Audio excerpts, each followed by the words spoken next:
આજની સભાનો મધ્યવર્તી વિચાર છે ક્રોધ. વ્યક્તિને સતાવતી અનેક સમસ્યાઓનું કારણ છે વ્યક્તિનો સ્વભાવ. એમાંનો એક સ્વભાવ એટલે ક્રોધ. આ ક્રોધની જ્વાળામાં વ્યક્તિ તો દુઃખી થાય જ છે, પરંતુ ક્યારેક તેનો પરિવાર પણ આ ક્રોધની જ્વાળામાં સપડાતો હોય છે. વ્યક્તિથી લઈને વૈશ્વિક સમસ્યાઓના મૂળમાં આ ક્રોધ જ કારણભૂત હોય છે. આ ક્રોધને કેવી રીતે નિયંત્રિત કરવો, આવો આ અંગેના વક્તવ્યને માણીએ BAPS સંસ્થાના જાણીતા વક્તા સંત પૂજ્ય જ્ઞાનવત્સલ સ્વામી પાસેથી. પૂજ્ય જ્ઞાનવત્સલ સ્વામીએ એન્જિનિયરિંગનો અભ્યાસ પૂર્ણ કર્યા બાદ સને 1992માં પરમ પૂજ્ય પ્રમુખ સ્વામી મહારાજના વરદ હસ્તે દીક્ષા ગ્રહણ કરી.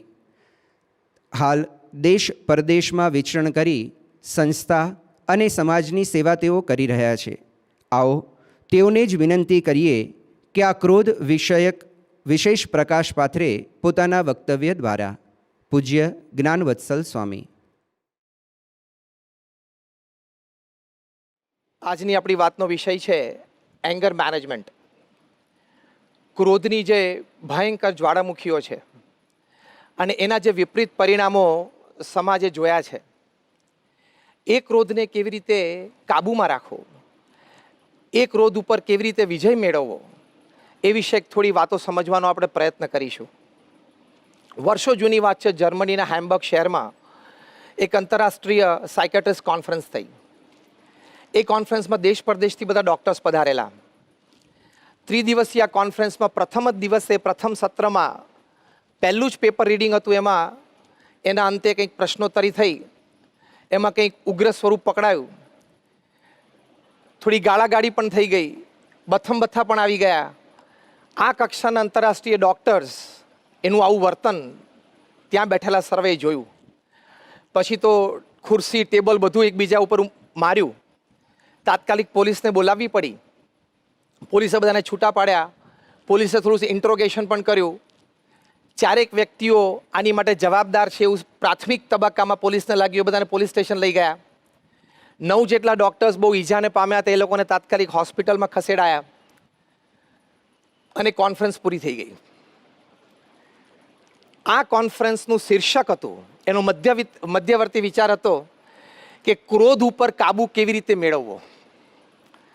આ જ સાયકેટ્રિસ્ટ સામાન્ય સિવિલિયન્સને સલાહ આપતા હોય છે કે ક્રોધ ઉપર કાબૂ કેવી રીતે મેળવવો, પણ જ્યારે પ્રસંગ બન્યો ત્યારે આ અનાદિ દોષ ઉપર લેશ પણ સંયમ રાખવો એ ઘણી દુષ્કર વાત બની જાય છે.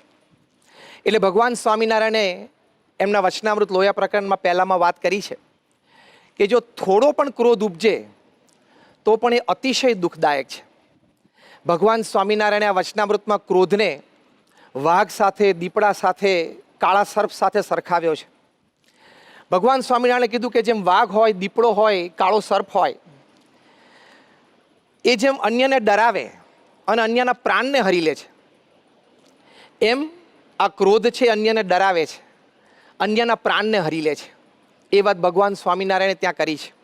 અને હકીકત છે, વર્ષો પહેલાં મુંબઈમાં એક પ્રસંગ બનેલો. એક કોર્પોરેટ ઓફિસમાં કદાચ કોઈ ટાર્ગેટ અચીવ નહીં થયો હોય એટલે ગુસ્સામાં બોસે મિટિંગ કરી અને બધાને ખૂબ ફાયરિંગ આપ્યું. એમાં 3-4 જણાને જે એમ લાગતા હતા કે જવાબદાર છે એમને છૂટા પણ કર્યા. એમાં એક લેડી એમ્પ્લોયને એમણે છૂટી કરી. એ લેડી એમ્પ્લોય કીધું કે સર, મારો વાંક નથી, તમે મારી રજૂઆત સાંભળો, મને એક ચાન્સ આપો. છતાં ગુસ્સામાં એ બોસે કીધું કે ના, no chance, you are fired. એ લેડી એમ્પ્લોય ઘરે ગયા અને ખૂબ જ ડિપ્રેશનમાં આવી ગયા, કારણ કે જવાબદારીઓ ઘણી હતી. અને એમણે પંખેથી લટકીને આત્મહત્યા કરી. આ કેસની તપાસ થઈ તો ઇન્ડિયન પિનલ કોડમાં એક કાયદો છે, IPCમાં, અબેટમેન્ટ ટુ સુસાઇડ. એટલે કે તમારા શબ્દોથી, તમારા વર્તનથી કોઈ ઇન્સ્ટિગેટ થાય, કોઈને એવી પ્રેરણા થઈ જાય કે હું આત્મહત્યા કરી લઉં, તો એની માટે પણ તમે જવાબદાર છો. આ બોસને ફાઇન થઈ અને લગભગ 9 વર્ષની જેલની સજા થઈ. એટલે ક્રોધાવેશમાં આવું થઈ શકે છે, જે ભગવાન સ્વામિનારાયણ આપણને કહ્યું. વર્ષો જૂનો રાજકોટનો પણ એક પ્રસંગ કે સાસુઓ વચ્ચે પ્રશ્ન થયેલો. જે પતિ એ રોજ સાંજે કારખાનેથી આવે એટલે રોજ સાંજે એની માતાનું પણ સાંભળવાનું, વહુનું પણ સાંભળવાનું. એમાં વળી એક દિવસે ત્રાસી ગયો, ક્રોધાવેશમાં આવી ગયો અને એણે એની પત્નીનું બેડરૂમમાં રાત્રે ખૂન કરી નાખ્યું, છરીના ઘા મારીને ખૂન કરી નાખ્યું, એમના 2 નાના સંતાનો નિર્દોષ માસૂમ બાળકોનું પણ ખૂન કરી નાખ્યું અને એમને પણ જન્મટીપ સજા થઈ. તો આવા ઘણા બધા પ્રસંગો બને છે જે ભગવાન સ્વામિનારાયણે કહ્યું કે ક્રોધ છે ડરાવે છે અને પ્રાણને હરી લે છે. ઓફિસોમાં આવા પ્રસંગ બને છે, ઘરમાં પ્રસંગ બને છે, બાપ દીકરા વચ્ચે વ્યવહારમાં આવા પ્રસંગો બને છે. એટલે અંગ્રેજીમાં એક કહેવત છે કે anything that begins with anger ends in shame. કે જે કોઈ ક્રિયા કે કાર્ય એ ગુસ્સાથી એની શરૂઆત થાય તો એનું અંત્ય પરિણામ તો લજ્જા જ છે. અને બને છે, ઘણા બધા ક્રિકેટ ચાહકો છો, 2007માં જે IPL રમાણી ઇન્ડિયન પ્રીમિયર લીગ, એમાં એક પ્રસંગ બનેલો કે હરભજન સિંઘે શ્રીસંતને ગ્રાઉન્ડ ઉપર લાફો માર્યો. બંને ઇન્ડિયન ટીમમાં સાથે રમતા હતા, પણ IPLમાં સામસામે ટીમમાં હોય. અને એનું પરિણામ શું આવ્યું કે હરભજન સિંઘને લગભગ 2.5 લાખ રૂપિયાની મેચ ફી ફાઇન થઈ અને પ્રતિષ્ઠા ગઈ. એમના વિશે ઘણું બધું લખાણું, એ જુદું. તો આવી રીતે આ ગ્રોથથી નુકસાન પણ છે, બેઇજ્જતી પણ છે, એવો આ દોષ છે. અને કદાચ કોઈ વ્યક્તિ એવી સમર્થ હોય, એવા પદ ઉપર આવી જાય અને પ્રશાસનની વ્યવસ્થા એવી થઈ જાય અને એ જો એને મોટો ક્રોધ ભભૂકી જાય તો સમાજને પણ બહુ મોટું નુકસાન થઈ શકે છે. એડોલ્ફ હિટલરને ઘણા કારણોથી યહૂદી પ્રત્યે ઘૃણા, એક નફરત અને એના પરિણામે ભયંકર ક્રોધ ઉપજેલો. અને આપણે જાણીએ છીએ પરિણામ કે 60 લાખ યહૂદીઓ એ આ હિટલરની ક્રોધાગ્નિમાં એ બળીને ભસ્મ થઈ ગયા. તો આ બધી હકીકતો છે. કેટલા બધા આવા પ્રસંગો બને છે. You would be surprise to know that every day 1000 people are killed by domestic guns. Military guns નથી વાત કરતા આપણે, ડોમેસ્ટિક ગન્સ. કે ઘરમાં પરિવારમાં ક્યાંક શૂટિંગ થાય, કોઈ કિશોર કે યુવાન હોય એ સ્કૂલમાં કે કોલેજમાં જઈને શૂટિંગ કરે, એમના યુવાનોને કે મિત્રોને કે ટીચર્સને શૂટ કરી દે, એવા પ્રસંગો પણ બન્યા છે. રોજ 1000 વ્યક્તિ તો ડોમેસ્ટિક ગન્સની શૂટિંગથી મરે છે. તો આવા પરિણામો ક્રોધના આપે બધાએ પણ નાના મોટા પ્રસંગે, કદાચ આ કક્ષાના નહીં, પણ ક્રોધથી કંઈક સંબંધો બગડે, બોલાચાલી થઈ જાય, કંઈક મર્યાદાઓ તૂટી જાય, અબોલા થઈ જાય, એવા ઘણા બધા પ્રસંગો તો આપણે બધાએ પણ અનુભવ્યા છે. એટલે આ એક વાત હકીકત છે. અને આ ક્રોધ, એની શારીરિક અસરો પણ આપણી ઉપર ઘણી બધી છે. અમેરિકન જર્નલ ઓફ એપિડેમિયોલોજી એમાં 2001ની સાલમાં એક આર્ટિકલ આવેલો. એ આર્ટિકલમાં સંશોધન પછી એવું લખવામાં આવેલું કે માણસ જ્યારે ક્રોધિત થાય છે ત્યારે એની બ્લડ સ્ટ્રીમમાં, એટલે કે એના લોહીમાં અમુક સ્ટ્રેસ હાર્મોન્સ રિલીઝ થાય છે.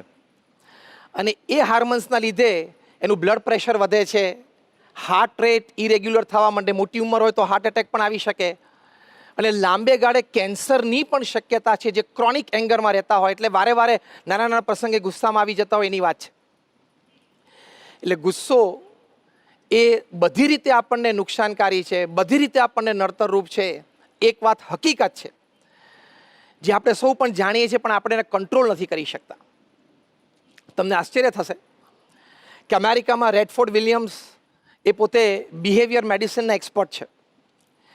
એમણે કહ્યું કે દુનિયામાં 20% લોકો એક ક્રોધિત પ્રકૃતિ ધરાવે છે. બહુ વર્ષો સુધી એમણે એંગર મેનેજમેન્ટ ઉપર સંશોધનો કર્યા છે. બીજા 20% લોકો એવા છે જે કેઝ્યુઅલી ફ્રી લિવિંગ જેવા છે, એટલે કે આમ ચલાવી લે, મોટું મન રાખે, જતું કરે. બાકીના આપણે બધા આ બેની વચ્ચે ક્યાંક ને ક્યાંક અમુક પર્સન્ટેજમાં રમીએ છીએ. હવે આપણને કેવી રીતે ખબર પડે કે આપણે હાલતું ચાલતું પ્રેશર કુકર છીએ કે નહીં? તો રેડફોર્ડ વિલિયમ્સે એમના સંશોધન પરથી કહ્યું કે પહેલું, આપણે ક્રોધિત પ્રકૃતિ છે કે નહીં એ તપાસ કરવા માટે કે આપણામાં નેગેટિવ ફિલિંગ્સ કેટલી ઉત્પન્ન થાય છે. પ્રસંગે, વાતમાં, વ્યક્તિઓ સાથે સંબંધમાં વારાઘડીએ નેગેટિવ ફિલિંગ્સ ઊભી થતી હોય તો સમજવાનું કે આપણી થોડી ક્રોધિત પ્રકૃતિ છે.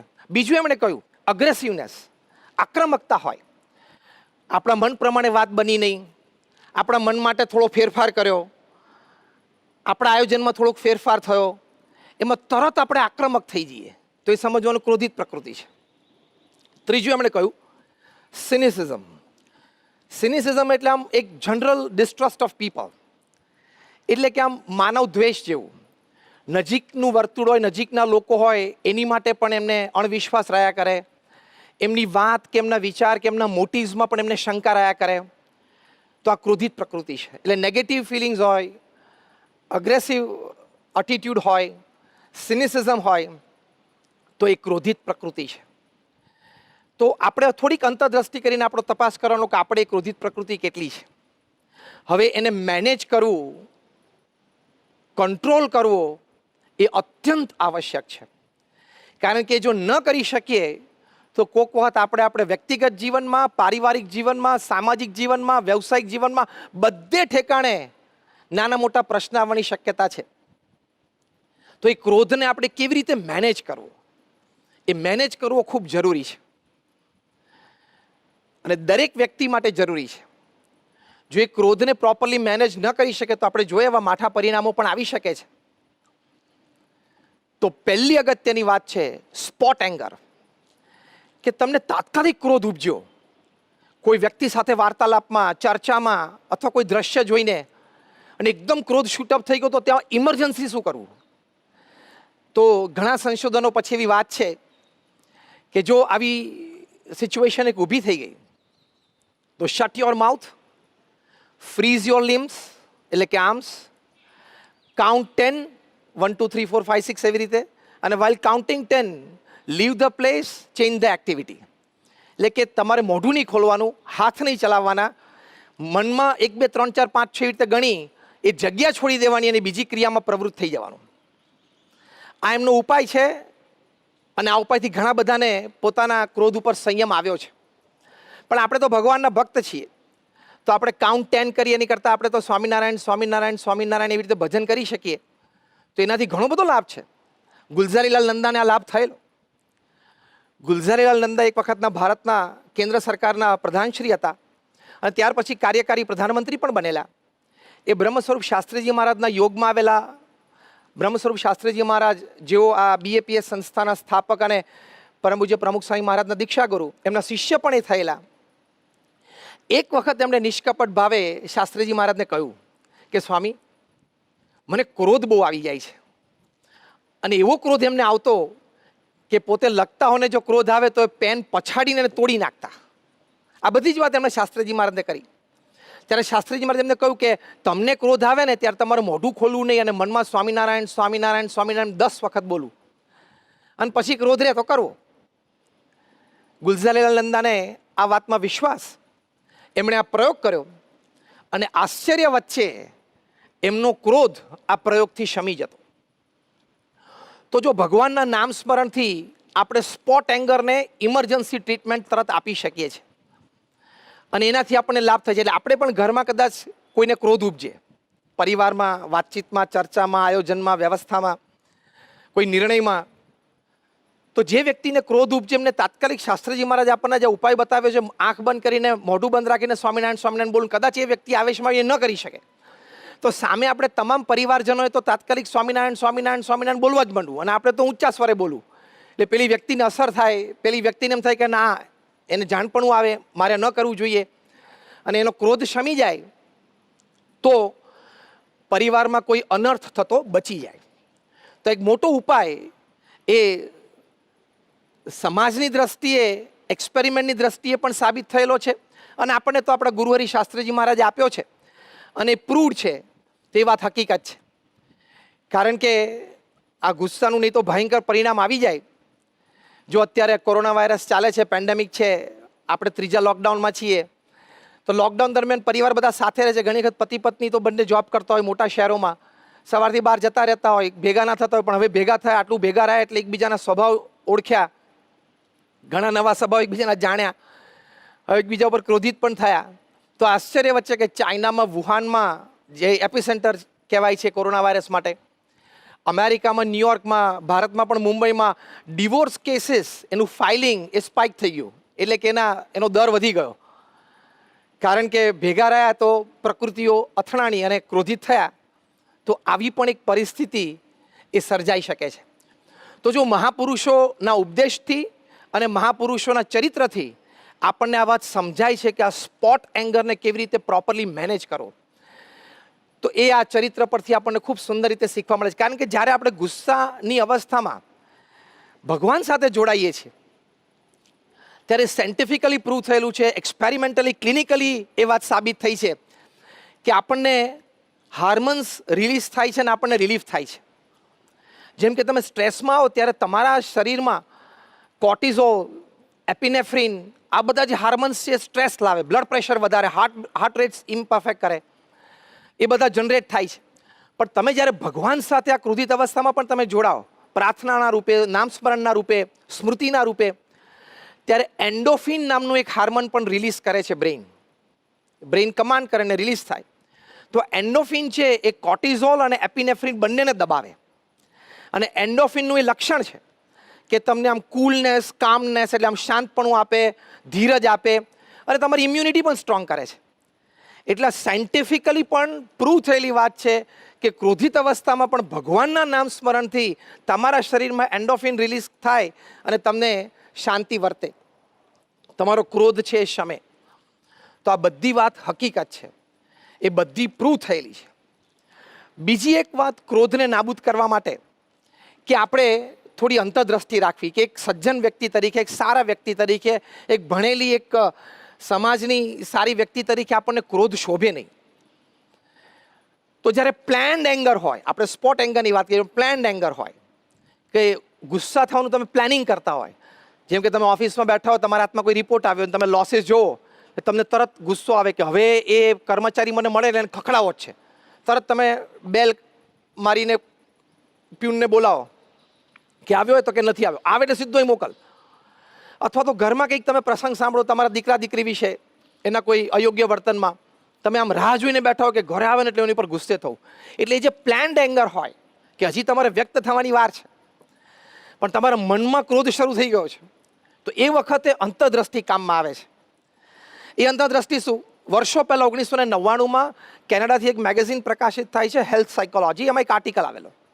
એમાં અંતર્દ્રષ્ટિની વાત હતી કે આવા જ્યારે પ્લાન્ડ એંગરમાં તમે હો ત્યારે પહેલો પ્રશ્ન તમે તમારી જાતને પૂછવાનો કે ઇઝ ઇટ નેસેસરી, કે જરૂરી છે. બીજો પ્રશ્ન પૂછવાનો ઇઝ ઇટ અપ્રોપ્રિએટ, કે યોગ્ય છે, મારે ગુસ્સો કરવો યોગ્ય છે. ત્રીજો પ્રશ્ન પૂછવાનો કે ઇઝ ધ સિચ્યુએશન મોડિફાયેબલ, કે પરિસ્થિતિ જે સર્જાણી છે એ હું ક્રોધિત ન થઉં તો પણ એ પરિસ્થિતિને બદલી શકું છું, સુધારી શકું છું. અને ચોથો પ્રશ્ન પૂછવાનો ઇવેલ્યુએટ ધ કોન્સિક્વન્સીસ, એટલે કે તમારે ઇવેલ્યુએશન કરવાનું કે ક્રોધિત થઈ જવું પછી શું શું પરિસ્થિતિ સર્જાઈ શકે છે, સંબંધો બગડી શકે છે, અબોલા થઈ શકે છે, વેર ઊભું થઈ શકે છે, એ પણ ઇવેલ્યુએટ કરવું. એને નેમ ટેકનિક કહે છે, NAME, નેમ ટેકનિક. N એટલે ઇઝ ઇટ નેસેસરી, A એટલે ઇઝ ઇટ એપ્રોપ્રિએટ, M એટલે ઇઝ ધ સિચ્યુએશન મોડિફાયેબલ અને E એટલે ઇવેલ્યુએટ ધ કોન્સિક્વન્સીસ. તો એ અંતર્દ્રષ્ટિ છે. એ જ અંતર્દ્રષ્ટિ 200 વર્ષ પહેલાં વચનામૃતમાં મુક્તાનંદ સ્વામીએ પોતાના વર્તન દ્વારા આપણને શીખવાડી છે. મધ્યના 27માં વચનામૃતમાં શ્રીજી મહારાજે મુક્તાનંદ સ્વામીને પૂછ્યું કે તમને ક્રોધ થાય અને શું નિમિત્ત હોય તો ક્રોધ થાય, અને કેટલો ક્રોધ થાય ને ક્રોધ પછી ટળે કેવી રીતે ટળે છે. ત્યારે મુક્તાનંદ સ્વામી ભગવાન સ્વામિનારાયણના એક અગ્રિમ પંક્તિના સંત, એમણે બહુ જ નિષ્કપટ ભાવે ભર સભામાં મહારાજને જવાબ આપ્યો. એમણે કહ્યું કે મહારાજ, કોઈ અધર્મના માર્ગે ચાલતો હોય, કોઈ ગરીબને એવો દબાવતો હોય, કોઈ બળિયો વ્યક્તિ, ત્યારે કંઈક થોડો ક્રોધ થઈ આવે પણ એ શમી જાય છે. મહારાજ વેન્ટ ડીપ, મહારાજ થોડા ઊંડા ઉતર્યા. મહારાજ કે કયા વિચારથી શમે છે? ત્યારે મુક્તાનંદ સ્વામીએ કહ્યું કે મહારાજ, એવો વિચાર કરીએ છીએ કે ભગવાનને ન ગમે એવો આપણે સ્વભાવ રાખવો નથી. અને બીજો વિચાર અંતર્દ્રષ્ટિનો. મુક્તાનંદ સ્વામીએ કહ્યું કે સુખદેવજી કે જડભરતનો માર્ગ જ્યારે જોઈએ છે ત્યારે સાધુને આવો અયોગ્ય સ્વભાવ ન જોઈએ. એ વિચારથી આ ક્રોધ શમી જાય છે. ત્યારે મહારાજે કહ્યું કે આ બ્રહ્મ સ્વરૂપી વિચાર છે. તો મુક્તાનંદ સ્વામી આપણને આ જ અંતર્દ્રષ્ટિ શીખવાડી કે is it necessary, is it appropriate, એટલે કે આ સ્વભાવ સાધુને જોઈએ. સાધુ શબ્દ વાપરો એટલે સત્સંગી માત્ર, સજ્જન વ્યક્તિ માત્ર, તમામે અંતર્દ્રષ્ટિની વાત છે. તો જો આ અંતર્દ્રષ્ટિથી પણ ધીમે ધીમે એ સ્વભાવ જઈ શકે છે. ત્રીજી એક વાત, સ્વભાવને સંપૂર્ણ નાબૂદ કરવો હોય તો અત્યારે તો આપણે એંગર મેનેજમેન્ટની વાત કરી, કેવી રીતે કાબૂમાં રાખવો, કેવી રીતે મેનેજ કરવો. પણ સંપૂર્ણ નાબૂદ કરવો હોય તો ભગવાન સ્વામિનારાયણ મધ્યના 27માં વચનામૃતમાં કહ્યું કે અમને તો ક્રોધ ઉપજતો જ નથી. ભગવાનમાં તો આ સ્વભાવ છે જ નહીં. ભગવાન સ્વામિનારાયણ કીધું કે કદાચ કોઈ અધર્મના માર્ગે ચાલતો હોય તેની શિક્ષાને અર્થે, કદાચ કોઈક ગરીબને દબાવતો હોય તો એને કહેવા ટોકવા માટે ક્ષણિક ક્રોધ ઉપજે છે, પણ એ તાત્કાલિક શમી જાય છે. પણ અમારે વ્યક્તિ સાથે રાગદ્વેષ બંધાતો નથી, એવું ભગવાન સ્વામિનારાયણે કહ્યું. તો જો ભગવાન અને આવા ગુણાતીત સત્પુરુષમાં એમાં તો ક્રોધ છે જ નહીં, તો એમની સાથે જોડાવાથી આપણને બહુ જ મોટો લાભ થાય છે. જેમ અબજોપતિ સાથે જોડાઈએ કંઈક નાની મોટી રીતે ધંધામાં, કદાચ સ્મોલ પર્સન્ટેજ પણ એનો હિસ્સો હોય તો પણ એને મોટો આર્થિક લાભ થાય છે. એમ ભગવાન તો નિર્ગુણ છે, ગુણાતીત સત્પુરુષ પણ નિર્ગુણ છે. એમના પ્રત્યે વિશ્વાસ, શ્રદ્ધા, ભક્તિ, હેત એ રીતે આપણે જોડાઈએ તો આપણા સ્વભાવ પણ નાબૂદ થાય છે. એ વાત શાસ્ત્રોક્ત છે, મોટા મોટા ભક્તોના અનુભવની વાત છે. તો ભગવાન પ્રત્યેની શ્રદ્ધા અને ભક્તિ એ બહુ જ મોટું કામ કરી જાય છે. ભગવાન સ્વામિનારાયણે લોયા પ્રકરણના પહેલા વચનામૃતમાં કહ્યું કે ક્રોધ સાથે અમારે ઘણું વેર છે, એવા શબ્દો વાપર્યા કે ઘણું વેર છે, અને જે ક્રોધી મનુષ્ય હોય એ અમને ગમે નહીં. પ્રથમના 76માં વચનામૃતમાં શ્રીજી મહારાજે કહ્યું કે ક્રોધી, કપટી, ઈર્ષાવાળો અને માની, એ 4 પ્રકારના મનુષ્ય જો હરિભક્ત હોય તો પણ અમારે એ સાથે બને નહીં. એટલે લોયાના પહેલા વચનામૃતમાં કહ્યું કે ગમે નહીં, પ્રથમના 76માં વચનામૃતમાં કહ્યું કે બને નહીં. તો હવે જો ભગવાનને આપણે ક્રોધિત પ્રકૃતિ રાખીએ તો એ ગમતું નથી ને આપણી સાથે બનતું નથી, તો આપણું ભક્ત પણ લાજે ને. એ વિચારથી પણ આ ક્રોધ નાબૂદ થઈ શકે છે, એ ક્રોધ સંપૂર્ણ રીતે જઈ શકે છે. તો એ પ્રયત્ન પણ આપણે ચોક્કસ કરવો જોઈએ કે આ વિચારની દ્રઢતા એ રૂપી જે પ્રયત્ન, તો ભગવાન અને સંતના વચનમાં વિશ્વાસ, અને એ વિશ્વાસથી એ બહુ જ મોટું કામ થાય છે, એ વાત હકીકત છે. પરમ પૂજ્ય પ્રમુખ સ્વામી મહારાજ એક વખત નાઇરોબીમાં હતા. ત્યાં એર માર્શલ અર્જુનસિંહ પ્રમુખ સ્વામી મહારાજને મળેલા. એમણે પ્રમુખ સ્વામી મહારાજને વાત કરી કે 1971ના યુદ્ધ વખતે અમે પાકિસ્તાનના ઘણા બધા પ્લેન તોડેલા. એટલી બધી બહાદુરી આપણા ફોર્સીસે બતાવી હતી, અમે કોઈનાથી ડરતા નહોતા. પણ આ આંતરિક દોષો છે ને એને અમે હરાવવા સમર્થ નથી. એમાં આ ક્રોધ છે એ લેશ માત્ર પણ મારા કાબૂમાં નથી. તો હું આપને પ્રાર્થના કરું છું કે મને કોઈક એવો ઉપાય બતાવો કે આ ક્રોધ ઉપર હું વિજય મેળવી શકું. એવી વાત એર માર્શલ અર્જુનસિંહે પ્રમુખ સ્વામી મહારાજને કરી. ત્યારે પ્રમુખ સ્વામી મહારાજ એમને એક જ વાક્યમાં ઉપાય બતાવ્યો કે સંત સમાગમ એ જ એક અને એકમાત્ર ઉપાય છે. આવા શબ્દો પ્રમુખ સ્વામી મહારાજે વાપર્યા કે એ જ એક અને એકમાત્ર ઉપાય છે. કારણ કે સંત સમાગમથી આગળ આપણે જે વાત કરીએ તમામ ઉપાયો સિદ્ધ થઈ શકે. ભગવાનના નામ સ્મરણની શ્રદ્ધા, ગુસ્સો આવે ત્યારે એ જાણપણું આવે, પછી અંતરદ્રષ્ટિ, ભગવાન પ્રત્યેની શ્રદ્ધા, ભક્તિ, આ બધું જ સંત સમાગમમાં રહેલું છે. એટલે પ્રમુખ સ્વામી મહારાજે અર્જુનસિંહને સંત સમાગમની વાત કરી.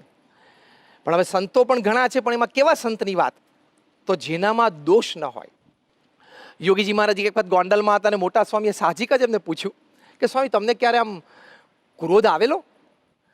ત્યારે યોગીજી મહારાજ એકદમ ભાવમાં આવીને બોલ્યા કે ગુરુ, અમને ક્યારેય ક્રોધ આવ્યો જ નથી.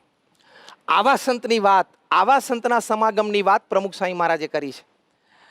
કારણ કે આવા સંત એ જ એમના પ્રત્યે આપણને વિશ્વાસ અને પ્રીતિ હોય તો એમની કૃપાથી આ થઈ શકે. જે શ્રીજી મહારાજે કાર્યાણીના 12મા વચનામૃતમાં કહ્યું છે. શ્રીજી મહારાજે કહ્યું કે ક્રોધી, લોભી, લંપટ ગમે તેવો જીવ હોય, પણ આવી રીતની વાતમાં વિશ્વાસ અને પ્રીતિએ કરીને જો સાંભળે તો એના એ સર્વ વિકાર ટળી જાય છે. આવી રીતની વાત એટલે શું? કાર્યાણીના 12મા વચનામૃતમાં આ શબ્દો વાપરે કે આવી રીતની વાત એટલે શું? તો આવી રીતની વાત એટલે ભગવાન અને સંતના ઉપદેશ સંબંધી વાત અને ભગવાન અને સંતના જીવન પ્રસંગો, ચરિત્રની વાત, બે પ્રકારની વાત. એમાં વિશ્વાસ અને પ્રીતિ, તો આ સંપૂર્ણ નાબૂદ થઈ શકે છે. એ વાત એક હકીકત છે. પ્રમુખ સ્વામી મહારાજ ઘણા વર્ષો પહેલા એક પ્રસંગે બોચાસનમાં હતા. આ પ્રસંગ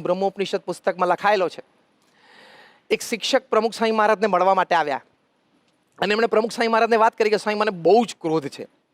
પછી એમણે એમના પ્રસંગો કયા કે સ્વામી મારા દીકરાને મેં એક પોકેટ રેડિયો લઈ આપ્યો કોમેન્ટ્રી સાંભળવા માટે. વળી એક દિવસ બપોરે મારે રજા હતી, હું ઘરે હતો, સૂતો હતો. અમારું નાનું ઘર, પણ હવે એને ક્રિકેટ કોમેન્ટ્રી સાંભળવાનો શોખ, તેને રેડિયો ચાલુ કર્યો. મેં 2-3 વખત એને ટોક્યો, પણ એ ના માન્યો. એટલે મેં ઊભા થઈને એના હાથમાંથી રેડિયો લઈ લીધો અને પછાડીને તોડી નાખ્યો. બીજો પ્રસંગ એમણે કહ્યો, આ વાત બ્રહ્મ ઉપનિષદમાં લખેલી છે કે મારા દીકરાને મેં સાયકલ લઈ આપી અને પછી એ સાયકલ ફેરવતો હશે કમ્પાઉન્ડમાં. વળી તડકો ઘણો હતો, ઉનાળાનો સમય, એટલે મેં કીધું તું રહેવા દે, સાંજે સાયકલ ફેરવ. તો કે ના પપ્પા મારે અત્યારે ફેરવવી છે.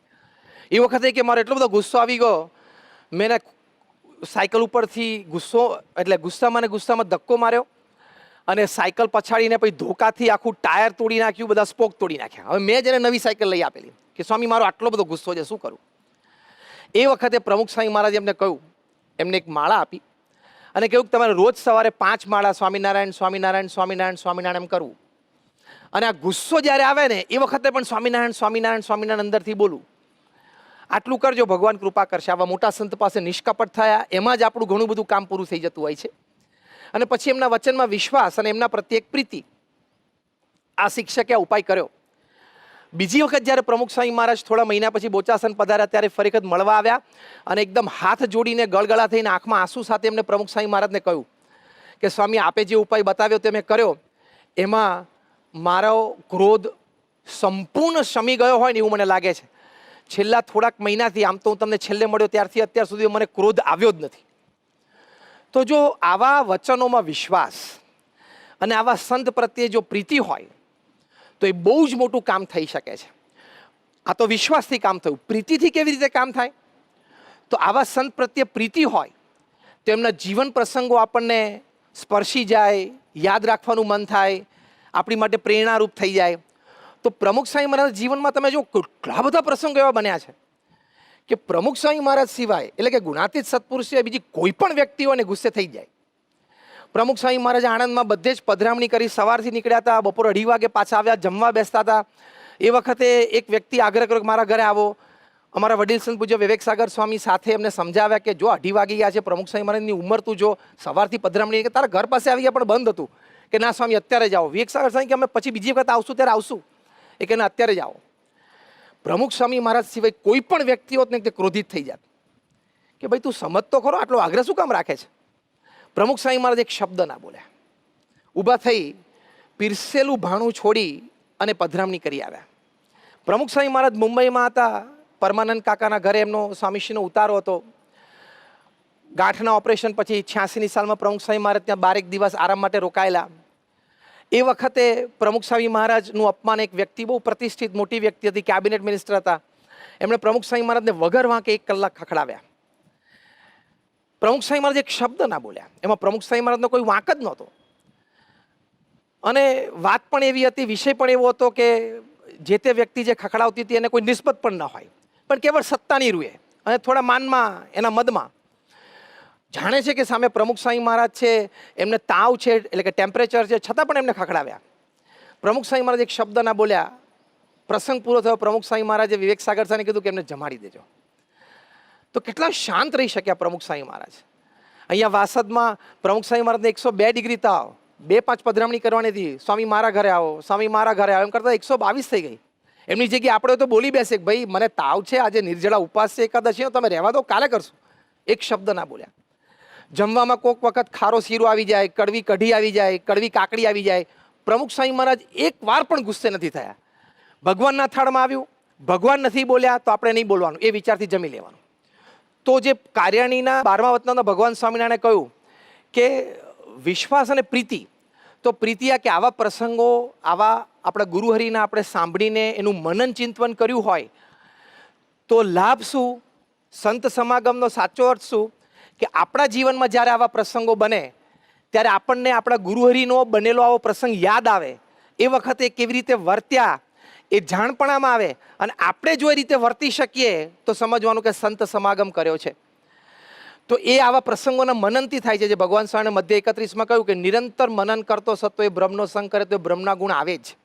તો આવી રીતે ક્રોધ નિર્મૂળ થઈ શકે છે. તો આ એના ઉપાયો છે. આપણે ભગવાન સ્વામિનારાયણના ચરણોમાં પ્રાર્થના કરીએ, ગુરુહરિ પ્રમુખ સ્વામી મહારાજ અને ગુરુહરિ મહંત સ્વામી મહારાજના ચરણોમાં પ્રાર્થના કે આપણને આ વિચારો દ્રઢ કરાવે અને આપણો ક્રોધ પણ સંયમ આવે અને નાબૂદ થાય, એમના ચરણોમાં પ્રાર્થના. શ્રી સ્વામિનારાયણ ભગવાનની જય.